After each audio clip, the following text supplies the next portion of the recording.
دارالعلوم دیوبند کے نام پر ایک تحریر نکلی ہے، بہت سارے تحریرات نکلی، اکو بکو ہوتی ہو۔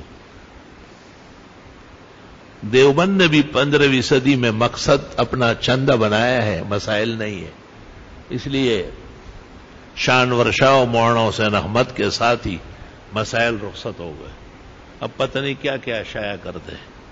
ایک دفعہ میں نے وہاں کے دارالافتاء کو فون کیا، میں نے کہا یہاں تک تو مسئلہ ہے، یہ آگے کیا ہے؟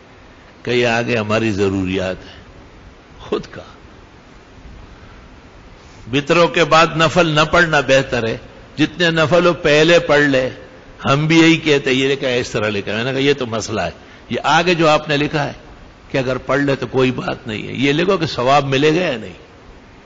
کہنے لگا ثواب تو نہیں ملے گا کیونکہ خلاف سنت ہے۔ میں کہ چیز کیا ہے؟ کہ یہ ہماری اپنی ضروریات۔ فَإِلَى اللَّهِ الْمُشْتَكَى۔ بہرحال دارالعلوم دیوبند کے نام پر ایک تحریر نکلی ہے، اور وہ اس شہرت کی وجہ سے ہم نے الاقصی میں دارالعلوم دیوبند کے نام پر ایک تحریر نکلی ہے، بہت سارے تحریرات نکلی، اکو بکو ہوتی ہو۔